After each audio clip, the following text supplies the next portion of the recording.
Welcome to another edition of the Giants Huddle podcast, brought to you by Citizens, the official bank of the Giants. I am John Schmeelk, joined by the one and only Tiki Barber. Tiki, how are you, man? I'm fantastic, John. A little bit hot and sweaty. This reminds me of my days up in Albany where it was brutal. But at least we were away with each other. That's all that mattered in training camp, was getting away, building some camaraderie, and hopefully learning something to get ready for the season. That is true. We don't have the racquetball courts here. I know that's a little bit different. You don't have the bad dormitory beds either, which is also a good thing. It depends. You can get a bad hotel bed as well. You can. That's where these guys stay nowadays. That is also true. But we're here for a special reason. The Giants and WFAN, we're going to be back with them again this year and for the future. And Tiki Barber is going to join me on the pre- and post-game show before and after all the Giant games, man. I am psyched. Welcome aboard. I am excited for this. I think it is it's kind of a homecoming in a sense. It's long overdue. My longtime post-college professional adopted home was the New York Giants, as you guys know. 10 years I spent here, and to finally, 15 years later or so, come back and be a part of this broadcast, one that I was very familiar with when I was playing, obviously. I remember doing guest spots, and you guys would pull me aside. Yeah, we would. I'm like, what the hell are we doing over here? But now to be back and be a part of it, it's going to be special. And look, there's a lot of optimism for this season. I know the schedule is tough, and I know there's been a lot of futility over the last couple of years, but I've put myself in my post career to be an analyst and talk honestly about what I see, and I hope that's what I bring. Yeah, and what gets me excited is that Pete Hoffman works for us too. Of course, he works over at FAN. He worked with you for a long time over there. My former producer with Tiki and Tierney, and now he's with BT and Sal, and he's a great dude. Awesome. And he always tells me that at commercial breaks at the show, you're sitting there. I don't know what program you're using, but you're watching the All-22, not just of the local teams. You're watching the All-22 of as many games as you can, especially when you're doing the TV broadcast too. And that gets me excited to know that somebody is going to put the work in. And, Pearson, you can talk to Pearson, who's producing us right now. I'm sitting here at 8 a.m. every Monday morning rewatching the Giants game on the All-22 because you really don't know what happened until you watch it. I don't know how many times I've watched the game live, then I come watch Monday morning, I'm like, wow, that is not close to what I thought happened live. It's really interesting when people talk about the precision of sport. So baseball, it's probably the hardest sport that there is. Hitting a 100-mile-an-hour fastball, you have to be precise. You have to sight it correctly. You have to swing right in order to make a contact and have success. In football, we mess up a lot. And the play might look perfect to the lay fan, but there's a lot of things that go into perfect. And it's always interesting for me to dig down into the details and figure out why something worked, even if it was accidental, and why things didn't. Because in our game, there's so many moving parts, and everything is truly connected, from center to guard to wide receiver to running backs routes, and how that influences everything that happens on the field. So that's what I love about football. 15 years ago, before I was analyzing and getting into the game, I realized that I missed it. Like, I missed looking at this sport that I used to spend so many hours dedicated to, and now I get to do it in a different capacity. And look, you're talking about all the sports, so you get it. Like, you watch a baseball game, it's the pitcher against the batter. Yes. It's not difficult to break down. Right. You watch a basketball game, people will learn. I'm a huge Knicks guy. I do a lot of Knicks. And you see all five guys on the court, on the live TV copy, and you can see everything that's happening. Of course. There are things during a football game where, even if you're not looking at the right thing live, or you're at home watching on TV, there could be stuff going on that's not even on camera, that's impacting the play that you don't even see. And when you come back and you look at it afterwards, you're like, wow, that made that play, and I couldn't even see that watching the TV. Well, John, I promise you I won't get that granular because people will tune out. No, we like the granular, man. But That's good. It can be something as simple as the first step that a guard or a tackle made, or the misread that a quarterback has, and it ends up taking him away from where he should be placing the ball. And those things are, they're not obvious to the naked eye, and especially because the game is moving so fast. We tend to just focus on where the ball is as opposed to everything else that's contributing to the success or failure of a play. So I'm looking forward to breaking that down and talking about it pre, what I expect to see, and then obviously post, what we did see. And then the other thing I've learned too, being here, I've been here now since 2007. You think you know what happens even after you watch 22, but then you might talk to a coach in the hallway, and then you're like, Oh. And then you figure something else out, right? Oh, I didn't even get the play right. Yeah, correct. Yeah, there was something else. So, on this play, he was actually supposed to be doing that, but he read it, and you learn what players are doing things because they're instinctual. Yeah. What things are by paper, and that's another thing you can't tell just by watching it live. It's true. And, it's interesting because we know how this regime started. Dave's won Coach of the Year. They were a surprise playoff berth. He got to the second round and ended up losing, but that was beside the point. It was the culture had been set, and so much of that culture I think is still here. It's just they've been replaced. It's been replaced player-wise, and so reestablishing that and seeing how Dave's and this coaching staff and even Joe Shane, if he brings in guys after the cutdown period.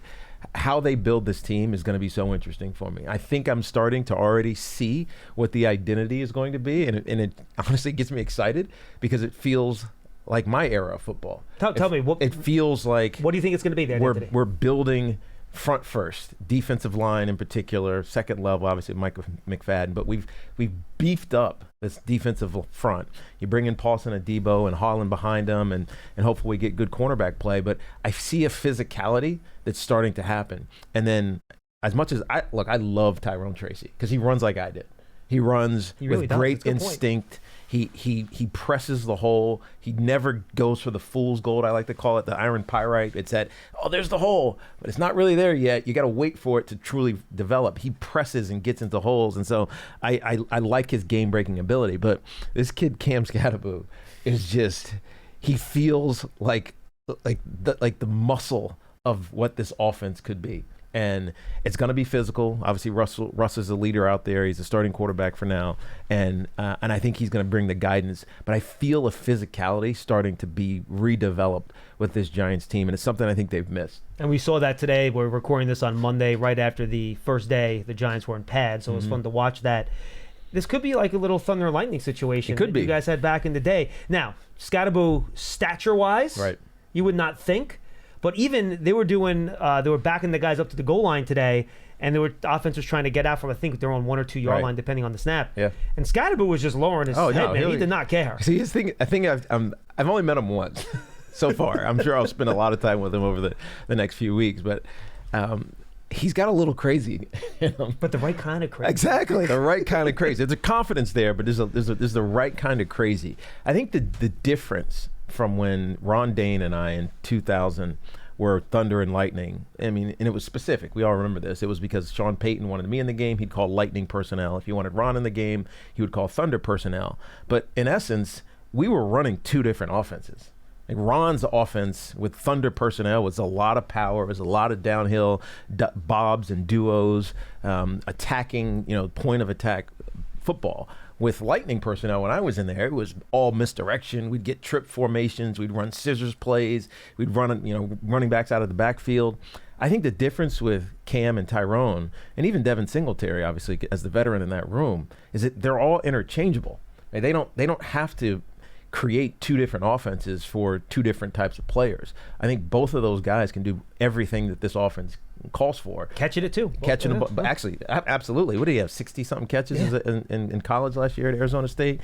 And we know that Tyrone Tracy is a former wide receiver. He has that ability as well. So I think there's a seamlessness that will exist with this backfield, and that'll be fun. You talked about renewing the culture from season 1 when they had so much success. I think when we talked about this at practice today, a big part of that is what Russell Wilson's bringing. 100%. I think it's a big reason they brought him in, not just because of what he can do on the field, but what he can be as a leader and what he's bringing to this locker. Yeah, look, let's be real. Russell Wilson's 37 years old. This is his 4th stop in 3 years, and we don't know how much of the old Super Bowl winning Russell Wilson we have left. But the one thing that is certain about Russell Wilson is he is a great leader of guys because he's so serious about what he's doing. Now, you offset that, in a sense, with Jameis, with the levity that he brings and the humor and the relatability and all those other things. But if you're talking about digging into the details, Russell is the best person I think the Giants could have gotten to do that. And then obviously you're tutoring and grooming Jaxson Dart to ultimately become that guy. But when I think about what Dave's brought in 2022, it was an accountability and a you have to earn it-ness. I'm making that word that's not really true there, but you have to earn your time on the field. You have to earn my trust in order to be put out on the football field on Sunday afternoons. And I think with Russ, you get that back because he's that kind of player. Like, he won't throw you a 60-yard ball downfield if he doesn't trust that you're going to be in the right spot. And you're already starting to see some of that development between him and Malik Neighbors. Really one of the reasons he came here in these early practices. Now, today was the first padded practice, and those are the only ones that I can pay credence to, because when you're running around in your underwear, that's not football, right? That's just kind of going through the motions. It looked good out there today, and so we'll see how that continues to develop. Huddle up, get in here. If you're lined up here, you gotta go over the middle with it to score. Right. How do we make that happen? I don't know, but Citizens does. Make sense of your money with Citizens, official bank of Eli Manning. And I think the identity of the offense, I think you just hit on both parts of it, right? The power run game. Yeah. Then you run. Just look when Russ had his most success in Seattle. So when they had a power run game, 100%. They ran play action off of that. Yep. Then they threw a lot of passes downfield. And we know, again, this is not going to be this Russ that was here, right? In the Super Bowl and all Right. that sort of stuff. Right, when they beat the Broncos. Correct. But his willingness to throw the ball downfield, which, Dave's has been begging for explosive plays for 3 right. years. The Giants have been in the bottom of the league in terms of explosive plays for years. You cannot score points in the NFL these days without having explosive plays. You can't do it. And I think if you can get that, even if it's not every game, enough of those to keep the safeties honest with the power run game, that to me seems like a winning No, I hear you. And it's going to be a work in progress, but we are not in 50s, 60s football. You can't go station to score. First down. 12-page drives are not. You don't want those. You can't do it because your likelihood of success after each successive first down diminishes. First down, that's probably 60%. Next first down, that's probably 45%. Next first down, that's like 28%. Like, it's hard to get first down after first down after first down, and you quadruple your expected scoring opportunities if you have plays of 20-plus yards. That happens a lot in the pass game. Now, interestingly, I think Tyrone Tracy and maybe even Cam Scadaboo give you that in the run game, but big plays are what have started to dominate the metrics of offense in the NFL. And in order to do that, you got to have someone that's willing to throw the ball down the field, which obviously Russell will be, someone who's willing to go down there and make those catches, and obviously Malik and Darius Slayton and even Wan'Dale Robinson, who's not a big play threat, but he is a consistent underneath Jalen Hyatt threat. too, right? Jalen Hyatt with the size that he put on this offseason. Like, you feel optimistic that this offense is going to get more modern. Now, obviously, as we all know, offense can only work if the offensive line is working. You beat me to the next question. Do you think it's good enough to allow it to work? That's the one question mark I have. And I specifically wanted to see that today. So I went out to practice when I was there with you guys, and I was standing behind the offensive line because I wanted to see, what's it look like at center. I know John Michael Schmitz he's undersized. His anchoring has been somewhat of an issue over the course of his career. Can he figure that out? Evan Neal is getting some starting reps at right guard right now. Now, I know he's always been a tackle and he's never played guard in the NFL, but he's got the physical ability to be special at that position. It's not dissimilar than Mekhi Becton's transformation from the New York Jets tackle to the Philadelphia Eagles, where he became a Super Bowl champion. And even though he wasn't lauded, he didn't get an accolade that year, he wasn't Pro Bowl or All-Pro, he was one of the key cogs in that offense. And so maybe that transformation can happen with Evan Neal. I like Illuminor. Hopefully Andrew Thomas gets healthy in time to be back. And then we can talk about this offensive line finally is, I don't know if it's going to be a strength this year. I think there's still development that is happening, but at least it won't be a liability. Just allow the offense to function, right? Exactly right. That's all you look right. And by the way, we saw a little bit of that at the beginning of last year. First 6 games last year were fine. 100%. I was like, man, it's nice to see Daniel Jones drop back and not be running for his life. Wait, did he get to his third read on that? I haven't seen that like a year and a half. Right, exactly. So this is there's a lot of optimism. Yeah. Now the obvious, like, let's call it a dark cloud on this ridiculously sunny day, is the schedule is brutal. I know it's too early to start even thinking about it, but when you talk about the Commanders and then the Cowboys and then obviously the Kansas City Chiefs and then the Chargers, it just feels daunting. AFC West, NFC North. Right. Just look at the teams in those two divisions. Right. They're all playoff teams or on the verge of being playoff teams. And so, but the one thing I always appreciated as a player was that challenge when nobody thought you could do it. As a player at this time of year, are you thinking about the schedule? You're not at all. I didn't think so. By the way, you shouldn't. But as an analyst and as a talk radio host and as a podcaster here with you, you have to because it's the reality of the game.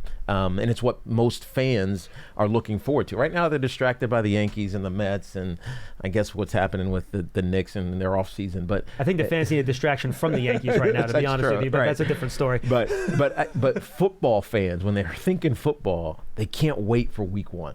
And Week 1 is a traditional rivalry game from at least my era, where obviously the then Redskins, now the Commanders, and so. They made a lot of strides, the Commanders did. You give Dan Quinn a ton of credit. Obviously, Jaden Daniels was amazing last year as a rookie quarterback. But it's the rivalry game. It's not the rivalry game. That's still Philly, I think. But the Commanders are an interesting team for the Giants to start with. And then Dallas right after that, and then home opener versus the Chiefs. I mean, you don't get much better than that. All right, final question on the offense. I'm going to hit the defense with you real quick. As a player in that locker room, I'm sure you've been a part of this, do you know from what you see at practice when the young guy is ready, when you're thinking about Jaxson Dart? Because us from the outside, we're going to have no idea. We don't. Once we get to September, we're not going to see Jaxson Dart do anything with the football. It's really hard because, I mean, I can only parallel this to Eli's rookie season, which was my 7th season. With Kurt, right? With Kurt Warner. And we knew that Eli was given a lot on his plate. Now, in practice, you kind of could see him understanding it, but it's controlled. As much as we love seeing padded practices and, live reps, it's still controlled, right? He is not feeling a threat of getting knocked on his ass, right? So it was hard to ascertain. And so the only way to figure it out was he had to go play. And he did, and he wasn't great. Oh no, the first year was ugly. I mean, let's be real. Six losses in a row, and then he got put in a situation where he didn't have to think.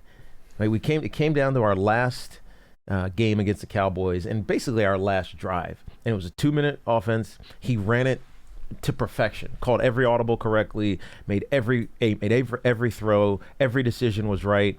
And going into that season, even though we didn't make the post, it was like, man, I think the kid might have it. And so, as much as we might see in practice from Jaxson Dart, as many great throws as we might feel, or decisions that we see, but that's not just practice and training camp, but even in the preseason games, we won't really know until we see it when it matters on the field. With that being said, he has the luxury because of the job that Joe Shane did filling this quarterback room with veterans who understand how to win, they know how to compete, and he's going to learn from that. So there's not a necessity for him to have to play. If you want to know how to manage 2 minutes of crunch time football, I'm your man. But if you're wondering about a long-term financial plan, you should talk to Citizens. Hey, I can also talk lawn care. I'd like to learn about a mowing routine. Yes, I knew I could help. Make sense of your money with Citizens. Yeah, I know. I think that's a real luxury. Giants Huddle Podcast brought to you by Citizens, official bank of the Giants. From game day celebrations to your everyday financial needs, Big Blue fans can get the most out of every moment with Citizens. Learn more at citizensbank.com/Giants. Joined by Tiki Barber. He'll be with me on pre- and post-game of the Giants broadcast this year, starting with preseason game number 1 against the Buffalo Bills. You'll, of course, find him with Evan and Tiki show on every afternoon drive on WFAN. You mentioned the defense, and to make this work, this is not going to be a 27, 28 point per game offense. No, yeah. So, last year they were scoring 15 points a game. Right. If they can get to 21 points per game, can this defense do well enough to win games that way? Look, I generally think if you get 3 touchdowns or close to the equivalent, so 20 points or so, you put yourself in a chance to win if your defense is viable enough. And the Giants are. We know that the pass rush should be there, obviously, with Kayvon and Abdul Carter, who was just drafted, and Brian Banks. Burns. They should be really good up front, and that's not even counting the best player on this team, talking about Dexter Lawrence. And so the pressure that you put on opposing offensive fronts is really how you control games. And so when I think about this defense, it's that. I think they went veteran in their secondary, which was necessary. There was some, we'll call it inefficiencies a year ago, and lack of consistency. They allowed too many big plays. A lack of effort in certain moments, and also, Schmeelk, you're right, giving up the big plays. You can't do those things. So you bring in Javon Holland, who is a veteran safety. You bring in Paulson Adebo, who, although he's coming off an injury, is a big physical corner. You're gonna have Cordell Flott and Deontay Banks battling out for that other slot, and then the two rookies from last year were unbelievable. Newman and Drew were fantastic, and so I think there's starting to become depth there, and depth is really in the preseason an opportunity for competition. And I think more than anything, what the Giants secondary needed was competition, and not to just be handed a role and not earn it. And by the way, that brings me back to Dave's and his MO and his brand that he wants to bring of the football. You have to earn it. And I think this year this defense will earn it in the second level, and in the front 4 or 7, they should be dominant. They have a lot of good players up there. What has me excited, Tiki, about the secondary, and you can speak to this, when you have two safeties, I know both guys. Newman's just in his second year, but he was in college for 5, so he's a smart player. Right. Holland, we know, is a very smart player. When you have two smart safeties that are interchangeable, the way you can disguise back there. Post-snap, especially with that pass rush, that's how you put opposing quarterbacks into tough situations. Yeah, if teams that have to play static, because you see this and they get destroyed, calling games over the last few years, a team that has to play static because they don't want to confuse everybody will get torched every single game. Yeah. And so what you're starting to see is this innovation. And by the way, this is a reaction to what's happening on offense. And these offensive coordinators these days, led by the Kyle Shanahan tree, are all spread out. There's motion, there's misdirection, there's all these things to create advantages and mismatches. And defenses had to figure out how to combat that. The way you do it is via disguise. And so you start in one thing, you flip to another, whether that's a shell or it's man, and you force a defense or an offense, in particular the quarterback, to make a decision on the fly. Like he ball snapped, he's like, oh crap, that's different than what I thought it was going to be. Now my decision process is disrupted, and he's more likely to make a mistake. But the only way you can do that as a defense is if you got smart players who can all function in moving parts and not screw it up. Because the last thing you want is one of those, oh man, I busted, and now all of a sudden the curl or whatever, the some part of the field is just wide open and uncovered, or someone's running free. And that's why those coaches played static. Exactly. Because they can't trust the guys to do the complicated stuff. And so this is where Bowman's got a big task in front of him.